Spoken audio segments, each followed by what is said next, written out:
We're now going to look at another moral theory that attempts to specify what makes an act right or what makes something good.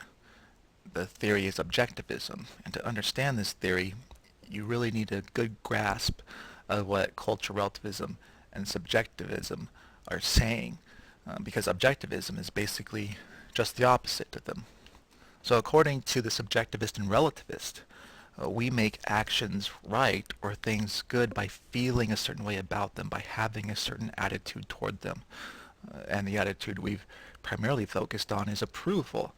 For the cultural relativist, an act is right when the majority of the culture approves of it. For the subjectivist, an act is right when I approve of it. What the objectivist says is that we don't make acts right or wrong by feeling a certain way about them. We don't determine the content of morality just by approving or disapproving of certain acts. Rather, things are good or bad, and actions are right or wrong, independently of how we think or feel about them. According to the objectivist, then, actions are right or wrong, regardless or independently of how we think or feel about them.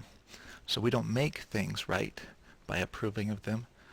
They're already right, and we ought to approve of them because they're right.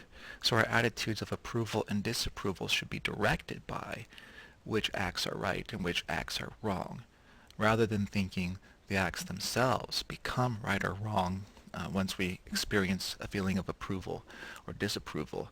Another way of saying this is that the objectivist is committed to universal moral laws that apply to all people at all times, regardless of whether they accept them, regardless of whether they're indifferent to them. So the objectivist, the moral objectivist, thinks about morality in the way that many of us think about science. We tend to think that science is made up of objective laws. We don't make them up. The scientific facts don't depend on us in any way and how we feel about the scientific world. There are objective laws to be discovered, like laws pertaining to gravity, and our job is to figure out what those laws are. And in the same way, says the moral objectivist, there are moral laws that apply to everyone, that are objective, that hold no matter what, regardless of whether most people even believe them. And our job is to figure out what some of those objective moral laws are. One example of objectivism is utilitarianism, which is a view we'll look at later. And the utilitarian says that the right act is the one that produces the best consequences. So if the consequences determine an act's moral status, that means how we think or feel about the act doesn't come into play. The consequences are what ultimately determine whether an act is right or wrong. And the consequences are objective. They're out there to be discovered. We don't simply make the consequences a certain way by approving or disapproving of them. We have to deal with the consequences of our actions.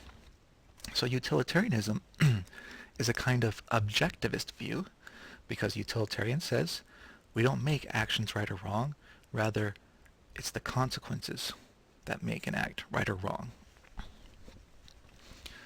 So what would the objectivist say about this? If you were to say killing people for the fun of it is wrong, according to the objectivist, what makes that wrong is what it involves, not because people tend to disapprove of it. If everyone approved of killing for the fun of it, if you approved of killing for the fun of it, the objectivist would still say it's wrong, because the wrongness comes from the act and not from us. The wrongness is there in the act to be discovered, perhaps as the utilitarian says, in the consequences. So remember, the relativist and subjectivist think that morality is tethered to us. We determine the moral status of acts. We can make an act right one day and wrong the next. Whereas the objectivist says, no, morality is like gravity. You can't cause gravity to cease to exist just by feeling a certain way about it, and you can't make something like child torture right just by approving of it or having the majority of the culture approve of it.